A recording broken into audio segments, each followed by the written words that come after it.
Pesta Demokrasi 14 Februari 2024 rampung. Hasil hitung cepat beberapa lembaga survei atau exit poll suara untuk pasangan nomor urut 2 tertinggi. Dua capres lainnya pun menanggapi hasil hitung cepat yang dimulai pada jam 3 sore usai pemungutan suara selesai. Sebelum sampai what next, kita lihat dulu sampai selesai semuanya. Ya, kita tunggu, jangan buru-buru, jangan buru-buru menyimpulkan. Kita hormati proses dan kita hormati proses di KPU sampai semua selesai. Jangan kita tergiring untuk segalanya serba cepat. Sekarang harus disimpulkan sekarang. Kasih waktu bagi KPU untuk kerja. Jangan kita tergiring untuk harus segalanya cepat sekarang. Kita tunggu sampai KPU tuntas. Dari seluruh saksi, dari partai, mereka sekarang lagi bekerja dan tidak ada perjuangan yang sia-sia dan tentu saja semua masih semangat dan kita juga semangat. Tadi saya dikasih informasi dari seluruh Indonesia dari hasil-hasil yang ada dan sekarang lagi diakumulasikan nantinya di partai, wabil itu sudah di PDI Perjuangan, maka kita tunggu saja nanti yang sifatnya teknis kawan-kawan TPN yang sudah menyiapkan. Izin Pak, informasinya Pak Presiden dan Pak Prabowo ingin bertemu, informasi seperti itu, ada tanggapan Pak? Ya aja, masa saya nanggap? Bertemu kan boleh. Dalam situasi seperti ini Pak? Pak, melihat hasil quick count yang satu putaran ini bagaimana Pak? Kenapa? Melihat hasil satu putaran ini Pak? Kamu percaya nggak suara saya segitu? Iya. Percaya nggak? Percaya. Oke. Pak Mahfud, Pak terima ya? Oh iya. Pak Mahfud. Sementara itu, pasangan capres nomor urut 2, Prabowo Subianto, bersyukur dan meminta pendukungnya untuk tidak sombong dengan hasil hitung cepat tersebut. Kita bersyukur atas hasil penghitungan cepat yang sudah ada. Saya bersama Mas Gibran berpesan, menyampaikan, walaupun kita bersyukur, kita tidak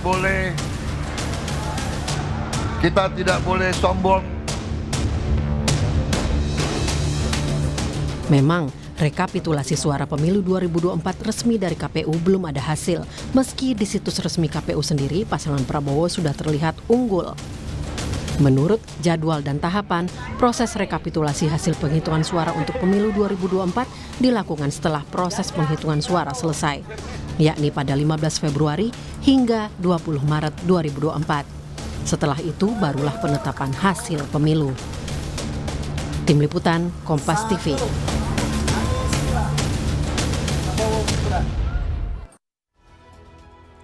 Ya, saudara, hasil penghitungan suara Pilpres 2024 dari beberapa lembaga survei bisa Anda lihat di layar Kompas TV saat ini. Dan untuk Litbang Kompas sendiri, hasil sementara hingga pagi ini juga masih masuk dan akan terus diperbaharui. Dan bagaimana profil pemilih dari ketiga calon presiden? Kami akan bahas bersama dengan peneliti senior Litbang Kompas di pagi hari ini. Sudah hadir di studio, sudah ada Mas Bambang Setiawan. Selamat pagi Mas Bambang. Pagi Mbak Adisti. Ya, ini dari kemarin sampai hari ini masa-masanya lagi pada sibuk semua lah ya ini ya soal Litbang Kompas ini ya. Nah, Mas Bambang, saya mau tanya dulu untuk Litbang Kompas ini untuk pemilu 2024 ini seperti apa? Mengerahkan berapa TPS sampel dan juga responden untuk exit poll? Ya, untuk pemilu 2024 ini kita melakukan quick count di 2000 TPS sebagai sampel. Nah, di 2000 TPS itu selain kita melakukan quick count, kita juga melakukan exit poll. Jadi tiap TPS itu kita ambil 4 responden, sehingga total keseluruhan dari responden untuk exit poll itu 8.000. Nah, dari 8.000 itu yang masuk sampai dengan hari ini itu sekitar 92-an persen. 92% ya. Dan untuk pembiayaan sendiri untuk bisa diketahui publik untuk Litbang Kompas sendiri untuk pemilu 2024 ini? Ya, tidak hanya di 2024 ini, tapi sejak awal kita melakukan quick count dan exit poll itu selalu kita dibiayai oleh PT Kompas Media Nusantara. Jadi oleh perusahaan ini sendiri. Oke, jadi biaya mandiri ya untuk Betul, biaya Bank mandiri. Kompas sendiri. Nah, saya juga mau, publik mungkin masih agak bingung. Perbedaan quick count dan juga exit poll ini seperti apa, Mas? Supaya kemudian juga dipahami oleh publik. Ya, kalau quick count itu kan kita menghitung suara yang ada di tiap TPS sampel itu. Jadi suara yang ada di TPS itu semuanya dihitung. Nanti terlihat berapa untuk 01, berapa 02, berapa jumlah untuk 03. Nah nanti dari TPS itu ke 2000 TPS itu kita kumpulkan dan kita kalkulasi lagi sehingga muncul angka-angka persentase untuk 01 berapa, 2 berapa, 3 berapa. Lalu kalau exit poll itu kan survei jadi yang itu kita tanyakan kepada orang-orang yang keluar dari bilik suara setelah memilih menggunakan hak pilih kita wawancara tadi milih apa dan apa. Jadi memang kalau lebih akurat itu lebih ke quick count karena itu langsung data real dari TPS. Tapi kalau exit poll itu biasanya ada plus minus error yang sedikit lebih besar karena itu hasil wawancara bisa agak bias dikit gitu. Oke, dan saat ini kita akan bersama dengan Mas Bambang, kita akan melihat bagaimana soal exit poll ya Mas ya. Untuk Pilpres 2024. Kalau bisa dijelaskan Mas dari soal demografi pemilih dalam arti kata pertama soal jenis kelamin dulu ya Mas. Kalau silakan Mas. Kalau kita lihat dari aspek jenis kelamin, ini terlihat bahwa kalangan laki-laki ini lebih banyak milih untuk 02 Prabowo Gibran, tapi sebaliknya juga sebetulnya yang kaum perempuan pun demikian. Cuman kalau kita lihat di sini jumlah yang memilih Prabowo Gibran untuk kaum perempuan ini lebih besar daripada laki-laki. Ya. Nah ini kelihatannya tipis atau kelihatannya hampir mendekati, tapi ini sebetulnya satu petanda bahwa mereka yang banyak didukung oleh kaum perempuan biasanya suara akhirnya lebih kuat gitu. Oh oke. Ya, daripada yang lebih menonjol laki-lakinya. Gitu. Pada umumnya begitu. Oke, selanjutnya Mas bisa di. Kemudian kita lihat dari aspek lainnya, demografi pemilih. Demografi pemilih. Lalu dari generasi, ini dia yang juga menjadi pertanyaan kita semua. Generasi ini sangat menarik ya, karena terlihat bahwa pasangan 02 Prabowo Gibran ini didukung oleh semua kelompok generasi sebetulnya, baik itu generasi Z, milenial, generasi X maupun di atasnya itu. Tapi kita bisa lihat di sini bahwa dukungan yang paling masif itu terjadi di generasi Z ya. Jadi Gen Z itu paling masif ya? Iya, Gen Z itu paling masif memberikan dukungan pada Prabowo Gibran itu ya. Ini suara ini cukup jauh berkembang dari survei kami di Desember yang lalu. Desember lalu itu masih sekitar 50-an%. Sekarang udah sampai 65,9%. Itu artinya bisa disimpulkan begini Mas, untuk Gen Z pemilih yang berusia kurang dari 26 tahun bisa dikatakan 65,9% ini memilih Prabowo Gibran Mas? Betul sekali. Dan untuk pasangan Anies Baswedan? Untuk Pak Anies Baswedan itu 16,7%, kemudian untuk Ganjar Mahfud itu sebesar 9,6%. Jadi paling banyak, paling masif pada Prabowo Gibran. Ini kan yang juga menjadi pertanyaan saya sebelumnya juga kan Litbang Kompas ini juga merilis ya kalau undecided voter itu kalau tidak salah angkanya ada sekitar 28.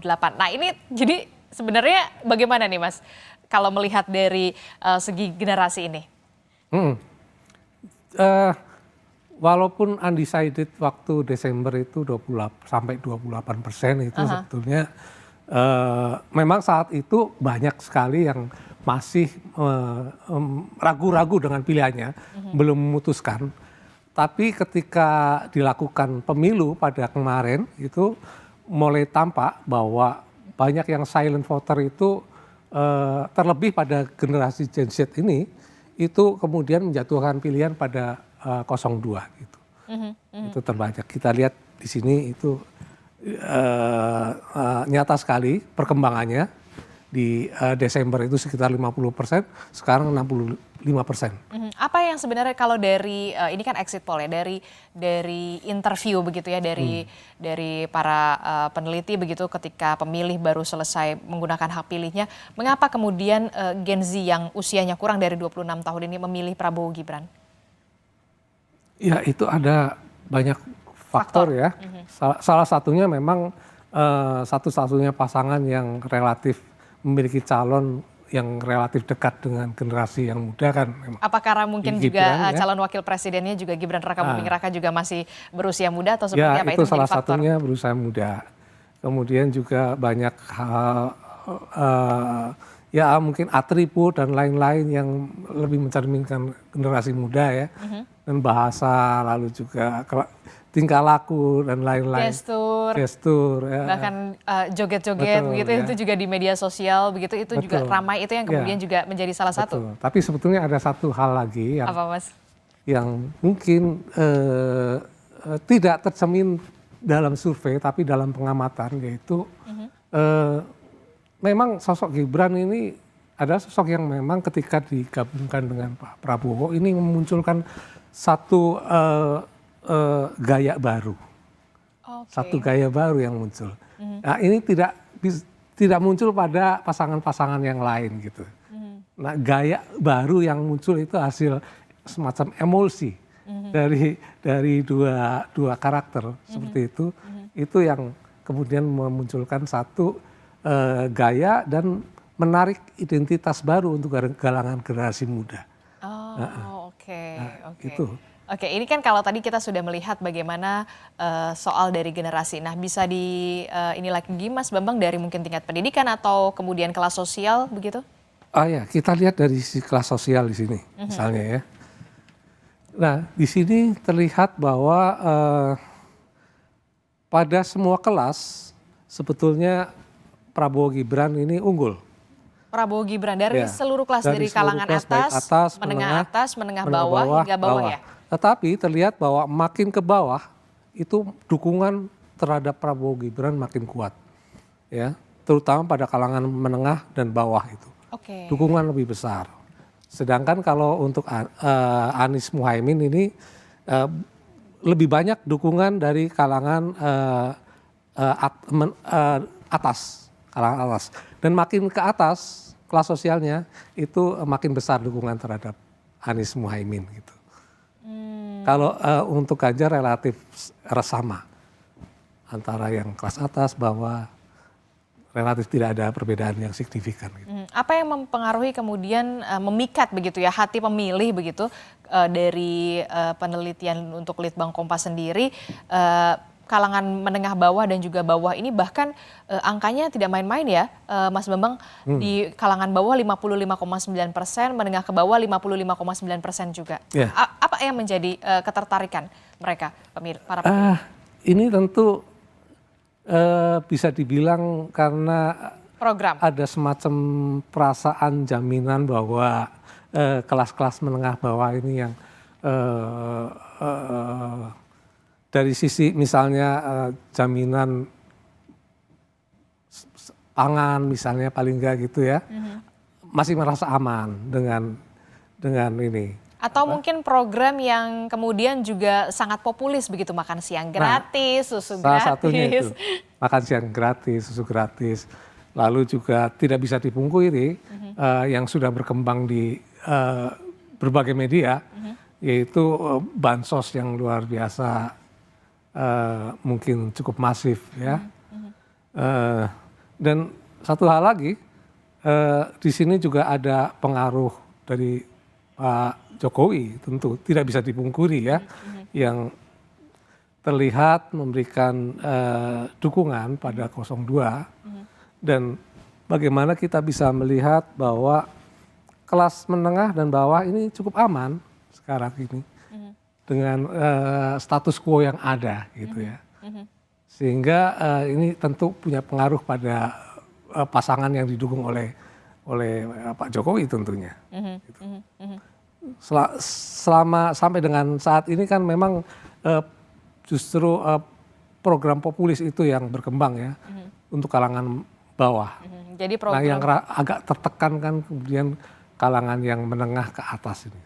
Oke, jadi program yang populis ini juga mempengaruhi kemudian tingkat para pemilih begitu ya, khususnya di menengah ke bawah dan juga di kalangan bawah begitu ya Mas. Tadi kita sudah melihat bagaimana sama Mas Bambang sama-sama soal kemudian jenis kelamin, perempuan, laki-laki yang memilih, kemudian generasi Gen Z, baby boomers dan juga generasi milenial. Nah, nanti kita juga akan bahas Mas Bambang usai jeda, kita masih akan bersama Mas Bambang, peneliti senior Litbang Kompas, bagaimana soal sebaran wilayah Mas.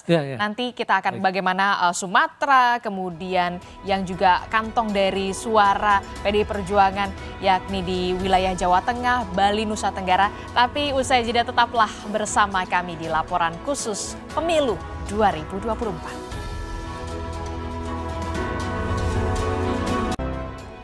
Ya, terima kasih Anda masih bersama kami di laporan khusus Pemilu 2024 bersama saya Desi Larasati dan sudah ada peneliti senior dari Litbang Kompas masih bersama saya, ada Mas Bambang Setiawan. Mas Bambang melanjutkan tadi tadi kan kita sudah membahas soal profil ya, bagaimana kemudian laki-laki dan juga perempuan, kemudian Gen Z, pemilih yang kurang dari 26 tahun itu bahkan angkanya banyak yang memilih untuk pasangan 02 yakni Prabowo Gibran, kemudian juga tadi soal kelas sosial, kelas atas, menengah bawah dan juga bawah. Nah, kita di segmen ini Mas Bambang soal pemilih di sebaran pulau begitu ya Mas ya. Nah, bisa dijelaskan Mas Bambang? Baik Mbak Adisti, jadi kalau kita lihat berdasarkan gugus pulau ini sudah bisa terlihat dengan jelas bahwa pada semua gugus pulau ini suara untuk Prabowo Gibran ini memang terlihat unggul cukup jauh dari dua pasangan lainnya ya. Di Sumatera misalnya Prabowo Gibran unggul dengan 54,8%, kemudian di Sulawesi, Maluku, Papua, lalu Kalimantan ini rata-rata di atas 60%. Ini yang menarik ya, bahkan ya di Pulau Kalimantan ini juga ya. Di suara Prabowo Gibran ini 65%. 65% di sana, betul. Nah, bagaimana dengan di Pulau Jawa? Di Jawa ini juga 52,1% ini. Ini mengejutkan kah? Mengejutkan tentu saja.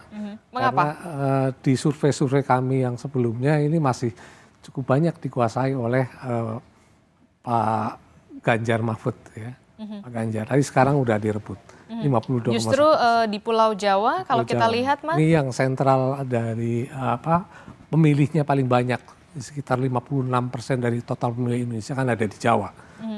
Artinya kalau menguasai Jawa saja sudah pegang menjadi kartu. modal kuat untuk menang sebenarnya dari sisi suara gitu. Ini juga yang menarik Lalu adalah juga menarik ini Bali Nusra ya. Bali Nusa Tenggara ini juga terutama nanti Bali ini dikuasai oleh Prabowo Gibran ya. Terutama ini wilayah-wilayah Bali kemudian Nusa Tenggara itu menjadi memang basis yang cukup masif sekarang ini dikuasai oleh Prabowo Gibran gitu.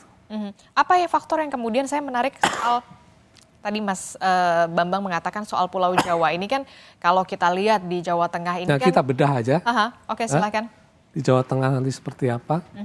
Ya, ini dia nih kita lihat ya. Ini kita lihat ya. Yang lebih spesifik ya Mas lebih Bambang spesifik, ya. Terutama kalau di Jawa Tengah ya, Jawa Tengah dan DIY ini basis utama yang selama ini menjadi kekuatan dari Ganjar dan PDIP di sini, ini ternyata sekarang sudah berhasil diambil alih atau dikuasai oleh Prabowo Gibran ya. Ada pergerakan perubahan berarti? Suara yang 45,5%. Nah, pergerakannya cukup masif karena di survei kami bulan Desember lalu itu posisi untuk Ganjar Mahfud itu masih unggul. Mereka di sekitar 30%, sedangkan Prabowo Gibran sekitar 29%. Ada peningkatan yang signifikan begitu ya Mas? Apa yang faktor pendukung ya?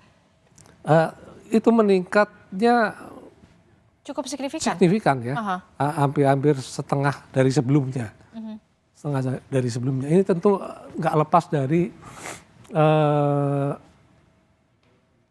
ini kan ibaratnya Jawa Tengah ini menjadi battleground yang betul-betul pada akhirnya harus dilumpuhkan ya. Nah sehingga membuat relatif Ganjar Mahfud relatif tidak bisa bergerak ke lain wilayah. Ya konsentrasi di situ aja. Terlebih lagi kemudian kita bisa menyaksikan Pak Presiden Jokowi itu sangat intens. Intens. Memang Intens. beberapa bulan belakangan ini kita melihat ya. Di minggu-minggu terakhir kan. Itu tentu sangat berpengaruh terhadap pilihan masyarakat. Oke, yang juga menjadi perhatian saya adalah soal Jakarta, Mas. Ini juga Jakarta kalau kita lihat tipis sekali ya Nah, untuk Jakarta, betul. Jakarta ini sekarang sudah juga diambil alih oleh Prabowo Gibran. Ini padahal sebelumnya dalam survei kami itu Anies masih lebih unggul di sini. Oke, justru survei sebelumnya Anies Baswedan dan juga Muhaimin Iskandar itu unggul. Betul. Nah ini justru tipis sekali loh Mas angkanya, kalau bisa dijelaskan itu apa pengaruhnya? Ya ini memang masih cukup tipis karena memang kekuatan Anies di Jakarta sangat menonjol hingga Desember yang lalu gitu ya. Sehingga bisa unggul agak tipis saja sudah sangat berarti sebetulnya. Sudah sangat berarti untuk Jakarta gitu. Oke, untuk pasangan Ganjar Mahfud mendapatkan 11,8% ya Mas ya? Ya. Kalau untuk di Jakarta? Untuk di Jakarta 11,8%. Dan memang untuk Ganjar Mahfud paling tinggi masih di daerah Jawa Tengah DIY ya. Tapi suaranya sudah turun ya. Atau paling tidak dia stagnan. Di kisaran ini juga 30,6. Yang sebelumnya juga sekitar 30,6.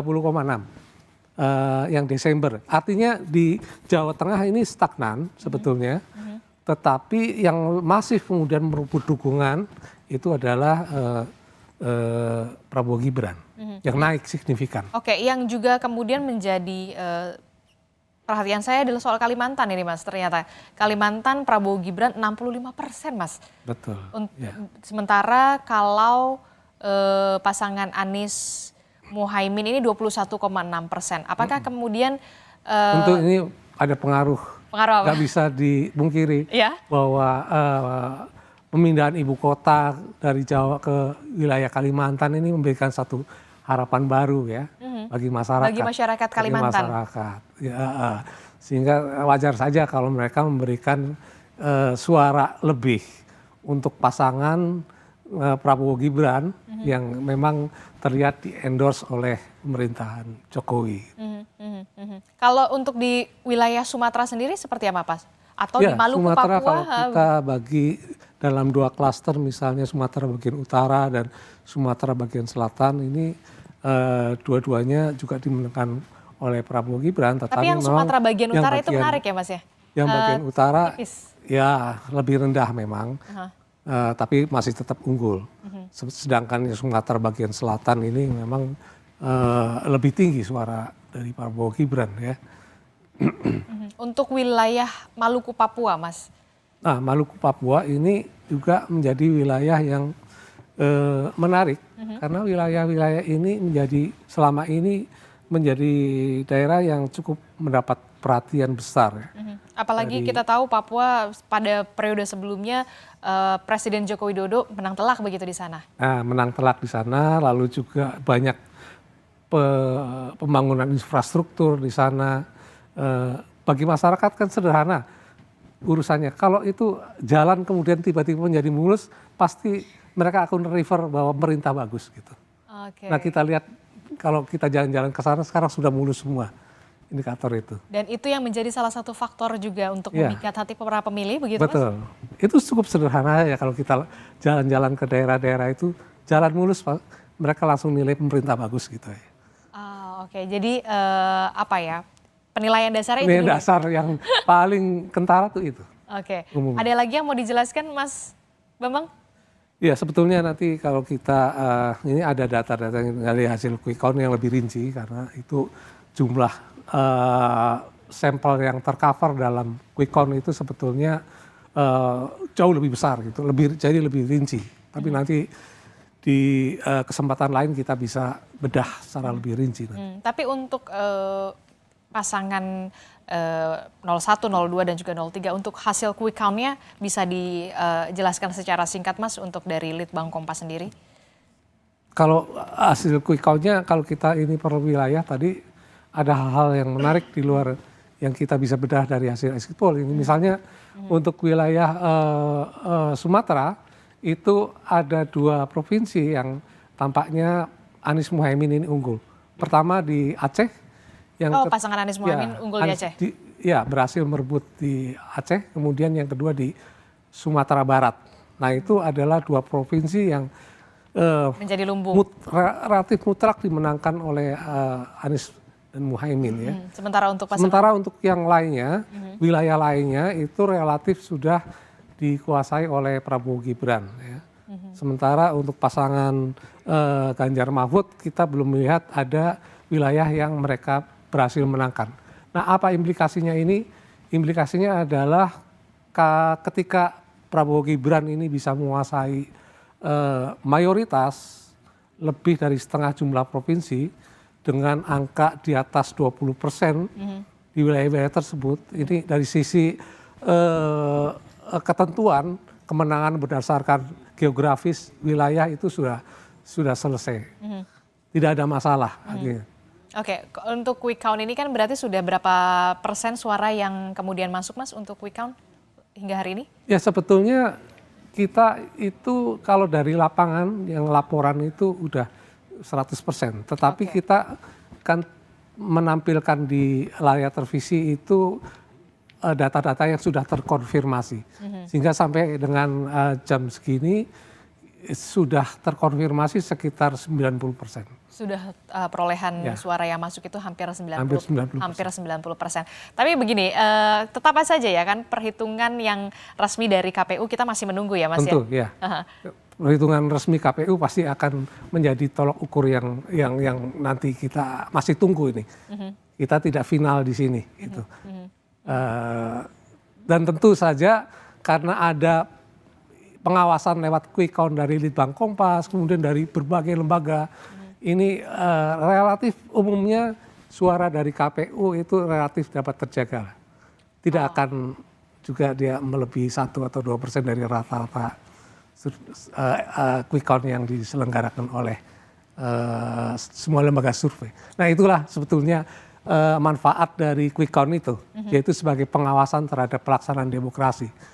Agar suara akhir dari kayak KPU itu bisa kita jaga gitu. Oke, jadi ini juga quick count ini adalah sebagai pengawas juga begitu ya? Pengawas pelaksanaan demokrasi. Walaupun kita garis bawahi lagi, tetap saja kita harus menunggu perhitungan resmi atau rekapitulasi dari KPU Republik Indonesia. Betul. Terima kasih Mas Bambang Setiawan, peneliti senior dari Litbang Kompas telah bergabung bersama kami.